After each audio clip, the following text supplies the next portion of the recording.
Okay, we are winding down the day, end of the day. What time is it? 5 o'clock, We're nearly 5:15. at drinks for people. That's right. Yeah. We're between. Anyway, we're next heading to dinner and all that stuff. So it's been a great event. We're here at in the expo. Actually, it's the Workspan booth behind us. So, um, uh, Chris, really great to have you here.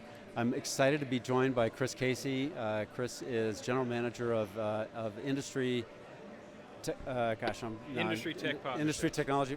You know, I had it, and I was Yeah. like, "Is that right?" No, Anyways, it's all industry good. technology partnerships for AWS, and we're actually going to be talking tomorrow as well, and opening up the enterprise summit. Enterprise co-sell, yeah. Yeah, State of enterprise it. co-sell. So welcome, Chris. Yeah, thanks for having me, Chip. It's Yeah. great to be here, and this has been an awesome conference for partnership leaders, and it's great to be working with Workspan too on the Enterprise Summit tomorrow. Yeah, yeah. So it'll be fun. So tell me. So you have a really sort of unique, position within any company, I guess. Yeah. But at AWS, you're managing sort of non-traditional partners that are really focused on some very specific and interesting and creative and unique, I guess, value propositions and use cases. Tell us a little bit about what they are and why why that's important to AWS. Yeah, sure. So my team looks after partners that have technology and intellectual property that's pretty specialized to one or more industries. So AWS segments, we've got 10 different strategic industries. That's everything from financial services to healthcare to media and entertainment to telco.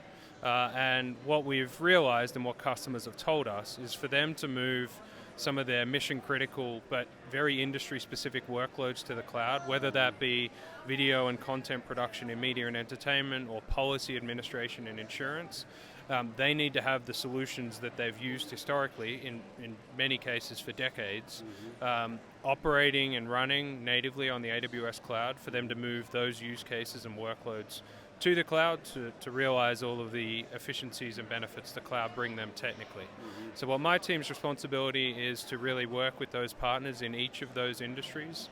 And we're really working with companies like Nokia and Ericsson and Amdocs in telco, or Guidewire in insurance as an example, or Amagi and Epic Games in media and entertainment and gaming, who are really the recognizable industry brands, but working with those partners to build and optimize their solutions on AWS, and then ultimately help customers onboard to those solutions on the AWS cloud. To answer your question as to why it's important to AWS, we certainly see that some of these use cases are the next frontier of enterprise adoption of the cloud. And so it's really important for us to take a long-term point of view with some of these partners, because ultimately customers are going to make decisions on which technology they want to onboard to the cloud for many years and possibly decades to come. Yeah. So really interesting. I love they're just such interesting use cases. Like they're all very different, but you could see. I mean, some of them are just massive data, requirements. Video. Yep. Insurance. I mean, so. Is that part of the sort of the thinking? Is sort of looking at those industries where there are those kinds of really huge requirements? Yeah, I think whether you look at size of data or number of users or scope and complexity of the use case in terms of global replication, those are all some of the things that have to go in our calculation of which partners we're prioritizing. You'd be surprised about the amount of customers that have petabytes and exabytes of data sitting on AWS. And if the software applications that they're looking to analyze that data in or consume that data with is not also running on AWS, then that creates a friction point for them in terms of being able to realize the benefits of moving to the cloud and being able to turn off some of their on-prem data center sort of capital expenditure. So for us, certainly some of the data-intensive workloads or storage-intensive workloads are certainly things that customers tell us are a real priority, that they need then the end solutions that partners offer running on the AWS cloud for us to be able to unlock those workloads. And for us, AWS is, and like Amazon, is a customer-obsessed organization, but we're also partner-obsessed. The availability of partners building and running and efficiently co-selling with AWS is critical to our success, and it's critical for our sales teams to be able to deliver customers complete solutions rather than individual products that are only solving part of the problem. Yeah. So, I'm really curious about sort of the process of kind of looking at, okay, what are some industries that we want to go after, what are some partners that we want to work with, and then how do we sort of do the co-development process to bring them to market. Could you talk a little bit about that, and is it something that you and your team do? Is it something that there's a strategy team that does, or how does that sort of all come together to make those decisions? Yeah, we work very closely with the AWS sales and business development teams around the world, and out of the 10 industries, we've got about 57 unique themes across those industries, and about 175 unique use cases within those themes. So that's really driven by what customers have told our business development and our field sales teams, who are working very closely and have deep subject matter expert in those industries. From there, we're working backwards from, honestly, customers are very vocal to us on which partners are the solutions they've used in the past or the ones that they want to use. Right. And then really trying to map those partners to which of the use cases and themes where AWS maybe have some of the primitive building blocks through some of our foundational native AWS services, but it's the power of those native services plus partner solutions that really unlock the value for customers. So we work backwards all the way from that. Yeah. Obviously in different geographies, the partners that there might be different partners that fulfill those use cases and themes in a specific geography.